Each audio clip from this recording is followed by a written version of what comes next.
그렇게 알려진 사람도 아니었잖아요. 퇴사를 한 평범한 사람일 뿐인데 제가 이렇게 가만히 있어봤자 아무도 저를 알아봐주지 않는다는 걸 알게 됐어요. 그래서 그때부터 제가 했던 게 뭐냐면, 안녕하세요, 세비티입니다. 오늘 저는 정말 성공을 하기 위해서 우리가 계속적으로 무언가를 이루기 위해서 노력을 하잖아요. 그런데 그 과정이 정말 쉽진 않더라고요. 저도 이렇게 해온 과정을 보면 제가 거절을 당했던 일이 훨씬 많은 것 같습니다. 그럼에도 제가 버틸 수 있었던 것에 대해서 좀 말씀을 드리고 싶어요. 제가 그렇게 성공한 사람은 아니지만 그래도 일단 퇴사라는 걸 이뤄냈고 이렇게 좀 자유롭게 살고 있기 때문에 조금이라도 제가 드리는 말씀이 도움이 되지 않을까 싶어서 좀 영상을 찍게 됐어요. 퇴사를 하면서 제가 가장 많이 변했던 부분이 뭐냐면 더 이상 주저하지 않는다는 점이에요. 그냥 계속 저는 고를 하게 되더라고요. 그러니까 계속적으로 나아가게 됐습니다. 근데 예전에 제가 직장 생활할 때를 생각을 해보면 그때는 항상 뭔가 제 스스로 자존심이 되게 강했던 것 같아요. 직함이라는 게 있잖아요. 저에게 주어지는 그 직함에 따라서 나는 이 정도의 대우는 받아도 되는 사람이야.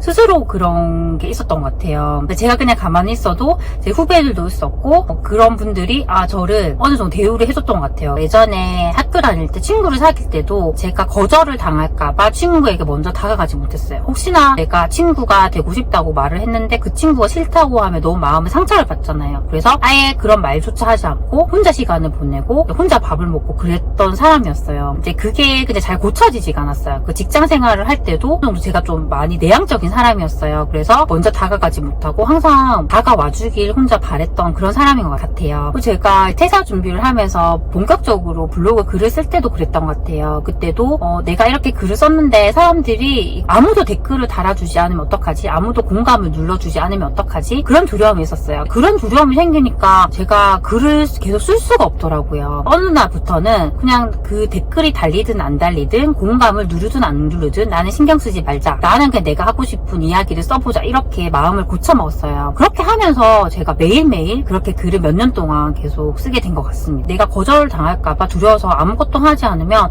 그냥 내 인생은 이렇게 그냥 흘러가는 것 뿐이고 아무도 나를 먼저 알아봐주지 않는다는 걸 알게 됐어요. 그걸 알게 된 후부터는 거절을 당할지라도 내가 먼저 다가가자. 이렇게 좀 생각이 많이 바뀐 것 같아요. 지금은 이렇게 내가 거절을 당하는 것에 있어서 겁이 나는 게 전혀 없는 것 같습니다. 저는 그때 제 유튜브 구독자라던가 블로그 이웃들도 그렇게 많은 편이 아니었고 제가 그렇게 알려진 사람도 아니었잖아요. 퇴사를 한 평범한 사람일 뿐인데 제가 이렇게 가만히 있어봤자 아무도 저를 알아봐주지 않는다는 걸 알게 됐어요. 그래서 그때부터 제가 했던 게 뭐냐면 유튜브에 있는 인터뷰 채널에 제안을 하기 시작했습니다. 제안을 할 때 저는 이런 사람입니다. 저는 나이 40에 이렇게 공무원으로 퇴사를 한 사람이고요. 저는 이렇게 부동산 투자를 하고 있는 사람입니다. 저는 먹힌 마음으로도 살았고 이런 삶을 살고 있고 이렇게 되고 싶은 사람입니다. 이런 식으로 제 소개를 해서 정말 지금 유명한 그런 유튜브 인터뷰 채널에 제가 제안을 했습니다. 근데 결과는 어땠을까요? 당연히 다 거절을 당했습니다. 다 거절을 당했는데 어떤 한 채널에서는 정말 진심으로 저에게 답장을 주셨어요. 보통은 그렇게 거절을 하실 때 답장을 전혀 주지를 않더라고요. 그런데 그분께서는 정말 긴 장문의 답장을 주시면서 저에게 되게 좀 위로를 많이 해주셨어요. 그러니까 지금 생각을 해보면 그냥 거절을 하기가 너무 미안했던 것 같더라고요. 그런데 되게 감사한 건 정말 아무것도 아닌 저에게 그렇게 진심으로 좀 조언을 해주셨다는 게 너무 감사하더라고요. 그렇게 저는 거절을 당했는데 거기서 제가 끝냈느냐? 그게 아니었습니다. 저는 계속적으로 인터뷰 제안을 했습니다. 그 인터뷰 제안서를 쓸 때 어떤 생각을 했냐면 나는 당연히 안 되겠지만 나는 그래도 쓰겠다는 생각으로 계속적으로 적었어요. 적어서 보냈는데 이렇게 보면 그분들이 읽긴 읽더라고요. 읽으면 이런 사람이 있구나 라는 저에겐 존재는 조금이라도 알 수 있잖아요. 이제 거기에 좀 만족했던 것 같습니다.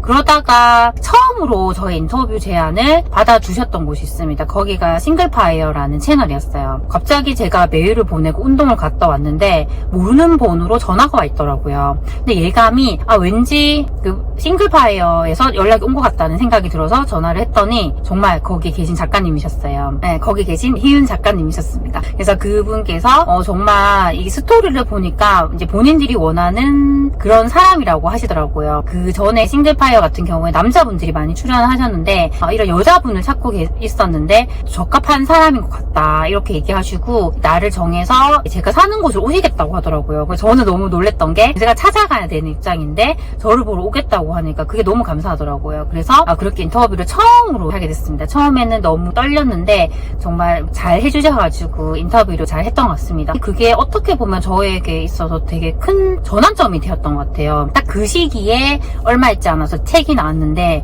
아무래도 그때 싱글파이어에 출연을 했던 것이 영향이 줘서 그게 유튜브로도 유입이 많이 됐고 책을 사신 독자분에게 영향을 주게 되면서 그때부터 유튜브가 더 많이 커지게 되었거든요. 그래서 지금도 되게 싱글파이어 채널에 정말 감사를 하고 있습니다. 그래서 제가 정말 드리고 싶은 말씀은 주저하지 말라는 겁니다. 정말 주저하지 말라는 거고 저도 한 번씩 되게 주저할 때가 있습니다. 제가 최근에 푸른 콘서트에 참여를 했습니다. 근데 그 콘서트에 오시는 분들이 거의 200명이 넘는 분들이었어요. 제가 문화센터 같은 곳에서 강연을 해봤는데 그때는 인원이 많아봤자 30명 정도였어요. 몇백 명이 넘는 인원 앞에서 제가 이렇게 강연을 해본 적이 없었습니다. 그래서 처음에는 너무 그게 두렵더라고요. 정말 내가 잘할 수 있을까? 라는 생각을 했습니다. 사실 이 콘서트 참여하기 전에도 저에게 강연을 해가 많이 왔는데 그때 최대 한 500명 정도가 올 수 있는 것인데 저에게 강연을 할 수 있는지 뭐 그렇게 여쭤보신 것도 있었어요. 근데 번번이 제가 거절했던 이유가 아직은 제가 그렇게 많은 사람들 앞에서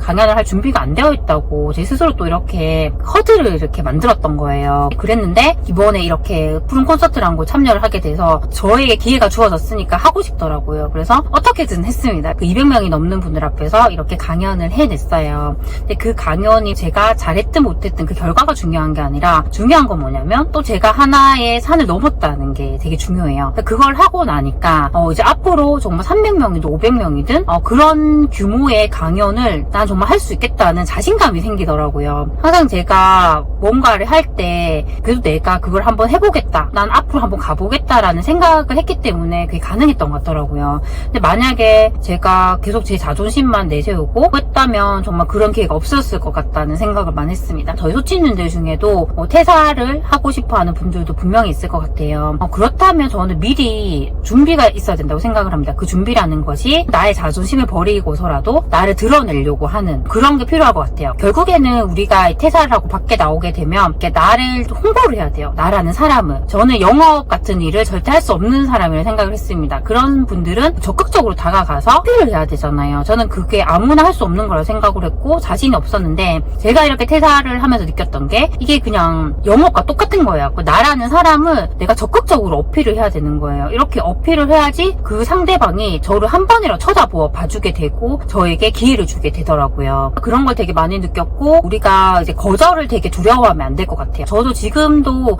무언가를 제안을 하면 항상 어떤 마음을 가지고 있냐면 상대방이 나를 거절할 수도 있겠구나 그런 마음을 항상 가지고 있습니다. 그분이 거절을 하든 안 하든 나는 상관없다는 그 마음을 가지고 있어요. 그렇게 해야지 우리가 시도를 할 수가 있더라고요. 그래서 우리 소치님들께서도 내가 이런 제안을 했을 때 나를 이렇게 홍보를 했을 때 저 사람이 나를 거절할 수도 있겠지, 그래도 괜찮아, 항상 그런 마음을 가지면 그런 시도가 어렵지가 않더라고요. 그런 시도를 계속적으로 해보고요. 계속 실패를 해봐야 돼요. 계속 실패를 해봐야지. 내가 만약에 100번을 시도를 했는데 그 중에서 99번이 실패를 하고 한 번이 성공할 수도 있잖아요. 그렇게 성공할 수 있는 게 내가 100번이라는 시도를 해봤기 때문에 가능한 거잖아요. 저는 항상 그런 마음으로 제가 무엇이든 시도를 해보려고 하고 있습니다. 매일 새벽에 저는 하얀 종이에다가 제가 하고 싶은 일들을 적고 있어요. 그리고 그걸 하나씩 해봅니다. 그리고 제가 이루어낸 것을 다 이렇게 하나씩 지우고 있어요. 그게 저에게는 너무너무 행복한 일이더라고요. 너무 이 현재에 머무르지 마시고 항상 시도를 하시고 내가 하고 싶은 방향으로 나아가셨으면 좋겠습니다. 오늘 제가 이렇게 말씀드린 것들이 우리 소치님들에게 조금이라도 도움이 되셨으면 좋겠습니다. 그럼 다음 시간에 만나요. 안녕.